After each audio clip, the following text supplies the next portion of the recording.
Hello everyone. Before we even get into it, let me be very clear. At Star Spotlight, we love healthy dialogue, sharp opinions, and honest debates. What we don't love? People who make Meghan Markle their full-time personality trait, especially the ones who wake up every morning like, how can I blame the Duchess of Sussex for global warming, my bad Wi-Fi, and the price of eggs? Today, we're talking about one of Meghan's loudest critics, someone who's made a second career out of trashing her every move, suddenly finding himself on the wrong side of relevance. Again. Because if there's one thing karma does well, it's keep receipts.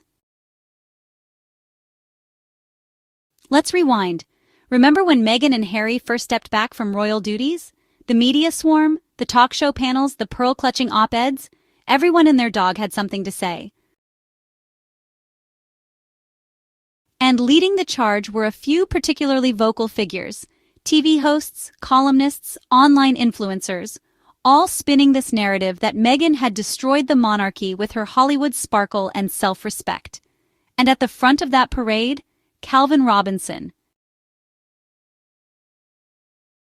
Ah yes, Father Calvin, the man who could quote scripture in one breath and slander Meghan Markle in the next. If there were frequent flyer miles for media appearances ranting about Meghan, Calvin would have a private jet by now. Every week, another panel, another tirade, another sermon that felt less like gospel and more like gossip. And now, he's gone. Again. Stripped of his ministerial license by Bishop Ray Sutton, booted, benched, and blessedly silenced. Depending on who you ask, it was a theological decision. Depending on who you believe, it was divine intervention. Either way, the collar's still there, but the mic has been unplugged. And the announcement? Oh, it was dramatic. Calvin posted a screenshot of the bishop's email like he was leaking national secrets. He said, "It is done," like he just closed the gates of Mordor. Sir, this is not the Lord of the Rings. You didn't save humanity. You just ran out of church gigs. And if you've been paying attention, this isn't new. Calvin's entire brand has been performative ministry. Less shepherd of the flock, more main character in a culture war cosplay. You'd think Meghan personally robbed his rectory the way he carried on about her. Meanwhile, real injustice? Crickets. But here's what's wild. As Calvin exits yet another religious institution, he's still playing the victim. Perhaps God is sending me a message, he says.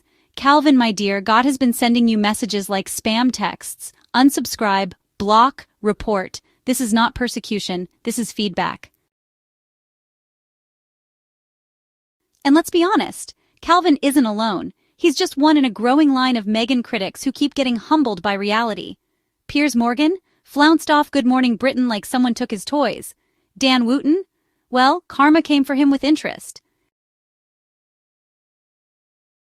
And now Calvin's sitting on a bench with no pulpit, no platform, and a whole lot of self-pity. Meanwhile, Meghan? Unbothered. She's building partnerships, creating impact, showing up for causes that actually help people. No media meltdown, no clapbacks. Just quiet success while her critics self-destruct one by one. The irony? Calvin always preached about tradition, obedience, divine order. But when that same divine order told him to sit down, suddenly he's the misunderstood prophet. No, sir. You're not John the Baptist. You're just a man with a mic who got too comfortable confusing ego with calling. And of course, the internet is divided. Some fans are lighting candles for Calvin like he was canonized. They're blaming the woke church, claiming this is an attack on bold truth. Bold truth? Is that what we're calling petty slander now? Calvin wasn't exiled for preaching Christ. He was sidelined for preaching controversy. There's a difference. Let's not pretend Meghan ever deserved the backlash she got.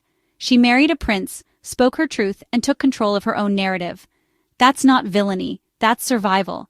And if Calvin couldn't handle a woman who didn't shrink to fit his ideology, maybe he was never built for ministry in the first place. So to Calvin Robinson, maybe this is your moment to pause, reflect, recharge. Maybe the lesson here isn't that the church is broken. Maybe the lesson is that you tried to weaponize your collar as a platform, and it backfired. You had a calling, and you turned it into a clout chase. And when the clout ran out, so did the patience. And to everyone else still writing think pieces on Meghan's nail polish or analyzing her facial expressions like it's a national security issue, let it go.